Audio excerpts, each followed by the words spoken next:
vision for myself is very much in alignment with my professional vision for myself, both having to do with smiling.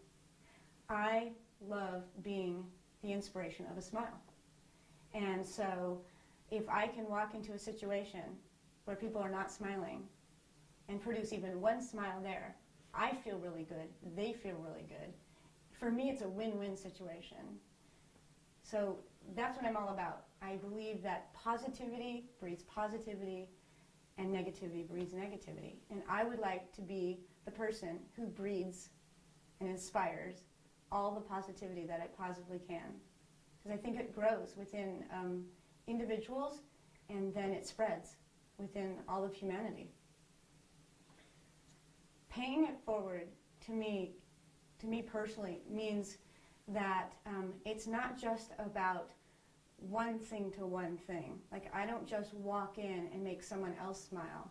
I'm hoping that that one smile, or that one gesture, or that one gift, or that one speech, whatever it is so profoundly strong that that person takes it and passes it along somewhere else. And then that person takes it and passes it along somewhere else.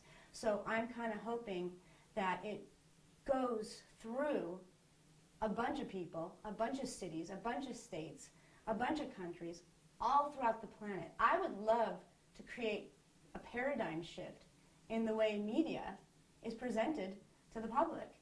I mean, I'm not saying there's anything wrong with any of the news stations or anything like that. There's plenty of media covering a lot of the things that either people want to hear or some of the negative stuff or whatever. But I want to see people inspire others to where it has that ripple effect, where it just keeps getting passed along and it raises up the vibration of everybody. My global vision is, as cliche as it is world peace. I mean, I would really like to see everyone find peace in their own way. And what I've come to understand about peace is peace to one person is not necessarily the same word to another person. So, and not only do I not have a problem with that, but I think that's awesome because it's the difference within ourselves that makes us all creative and unique and exciting.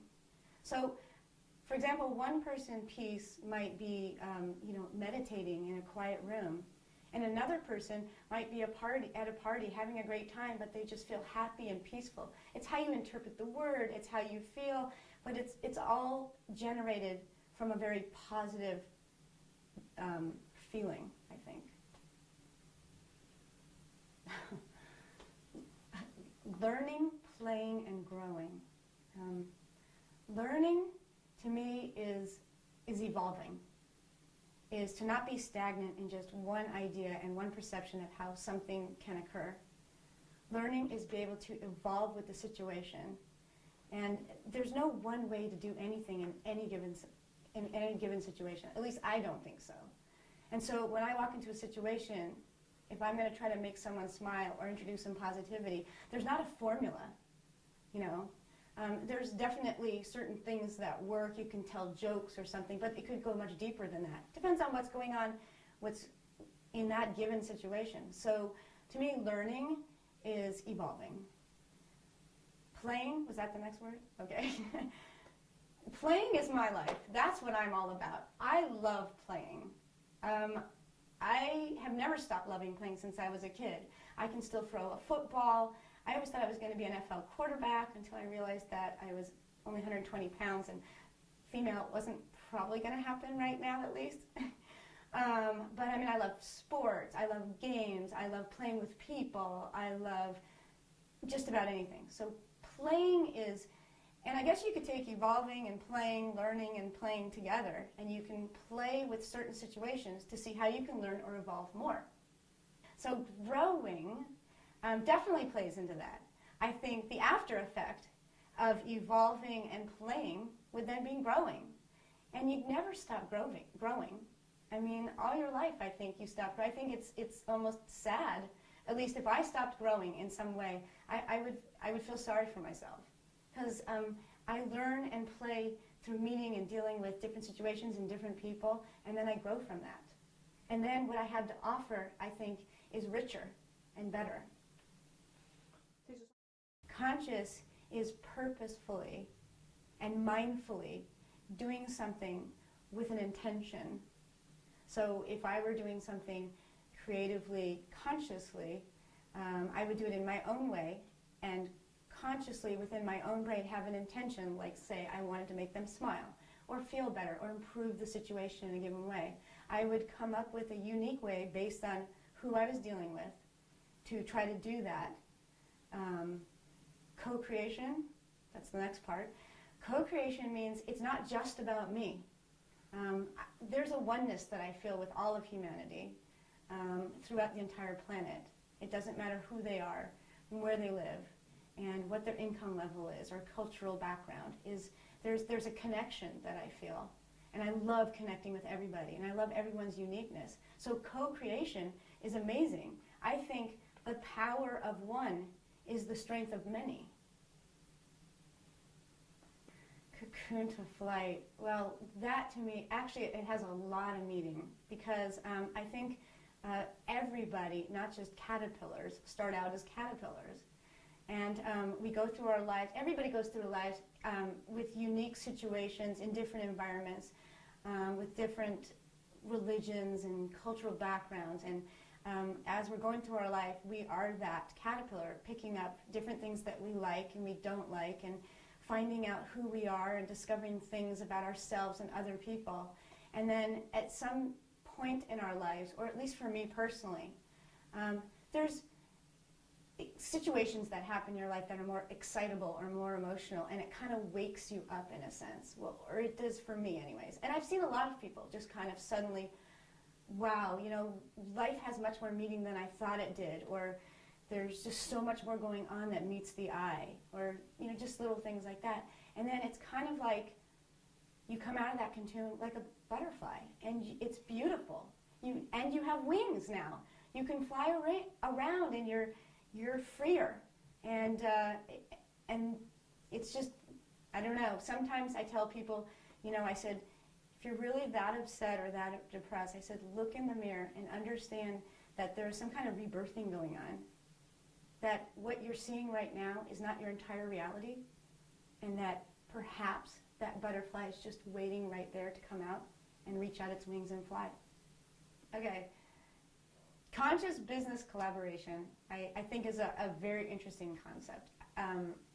A lot of companies, or even most companies, come from a place of lack and competition. And I think we're starting to actually move away from that. And I think that people coming together and helping each other is a way stronger idea, actually, of increasing business than it is from trying to out the other person so that you can get your share.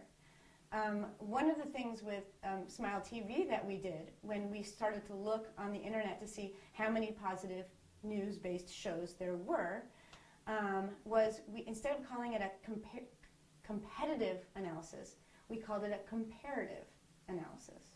Because we were just comparing to see what were the differences and what were the similarities. And we actually approached another company and said, hey, we have a video we think you'd like, and would you like to put it on your show? And if you have any that we could use, and it's this sharing kind of thing that brings all of us up. So instead of saying, oh, no, we have to keep our videos, you keep your videos, and we have to be a step above you, that's just stressful and not helpful. And I really believe that helping each other, giving to each other, and bringing each other up is really the way the world is moving towards, and I would like to help move towards that goal. Perfect. So my vision for SmileTV is to make it more than just a website. One of the things I'd like to do is I feel that SmileTV would be a great channel on the airlines. So the airlines is not only showing just those big movies on the one screen now. They have those little individual screens in the seats. And now you have choices of different comedies and dramas and TV shows. And so I thought, you know, there's those white knuckle flyers, and they like to watch things that are positive, make you feel good. Why not watch SmileTV and smile while you're flying? That's one idea. Hospital waiting rooms. Okay, if you think about it, unless you're waiting for a baby to be born, usually you're waiting for someone to come out of surgery. You're nervous, you're tense, you're worried. The last thing you want to see is some news show that's covering death, disease, and tragedy. It makes you feel worse, really. So I'm thinking, why not watch SmileTV and feel better while you're waiting for something like that? Assisted living facilities, they have closed-circuit TV and they're usually showing news shows. You know, the elderly, I think, would really love to watch something positive, humanitarian things that are going on around the world. And there's a million outlets, I could tell you. So that's one of the visions for SmileTV. Another vision, eventually, if I can get it big enough, is to actually do a real news show in real time. You know, where we can fly the helicopter out to Alabama, let's just say, and cover the kid who raised $20,000 for lemonade, selling lemonade because his dad needed some cancer treatment that they couldn't afford. You know, we can only cover that from afar right now. So it'd be really cool if that could happen too. So those are some of the visions. I'd love it to go as global as possible. I know that our Facebook fans now are about 45% not within the United States, which I love. So that's the great thing about the internet right now, is the reach that you can have is so amazing. And I love that. I'm totally into reaching everybody. SmileTV is a news-formatted TV show that it only features positive stories that make you smile, hence the name SmileTV. SmileTV was an idea that I had when I was actually 12 years old. And I'm going to be 51 next week. I watched my parents obsessively watch the news and wondered why they watched so much negativity as a kid. And my dad said, because people have to stay informed. And I thought, well, why doesn't the news cover something that's positive or happy or makes you feel good? And he said, because no one will watch that. And that seemed odd to me as a 12-year-old, but I thought, okay, and I kind of shelved the idea in my head.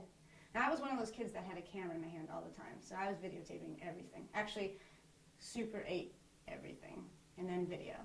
And I got my bachelor's degree in radio, TV, film, and I worked in Hollywood for a while, and then with the computer and everything and editing, I had a small editing business. But the SmileTV thing always kind of haunted me. I kept saying, it kept just revisiting my brain.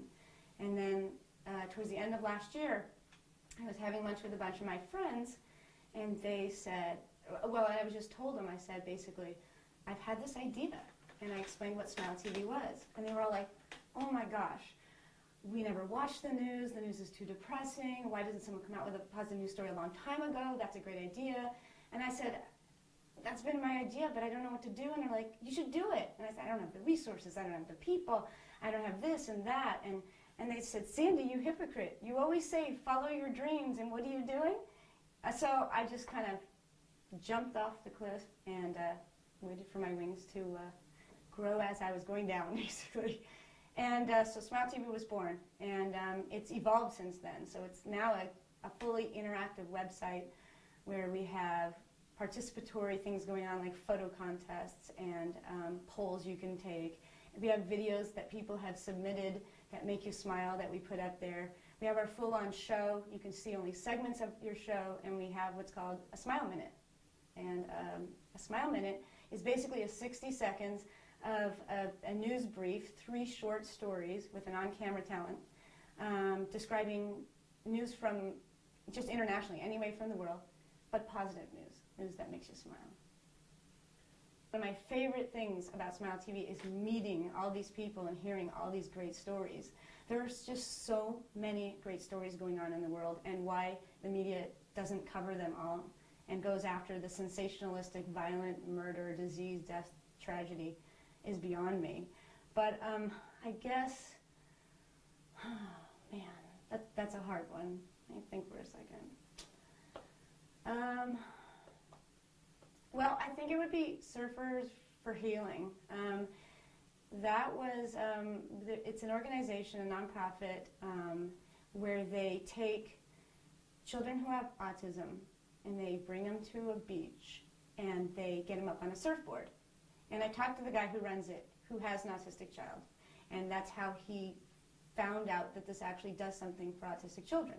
And basically, he said, we'll get the people come from like all over the country, and they have these surfing days at the beach, and then they have professional surfers who donate their time, and they come from Hawaii, New York, everywhere, and they suit up these kids in wetsuits. I don't know if you know a lot about autistic kids, but getting an autistic kid in a wetsuit took about 4 to 5 adults to like force them in. And then I'm thinking, oh my gosh, this is not SmileTV. This is like Frown TV. But he said, watch the magic. And so we watched these kids being practically forced into a wetsuit. These kids had never been to a beach or can't stand the feel of sand or anything. And these surfers would take the kids and paddle them out in the water, and they'd be like, you know, fighting it all the way.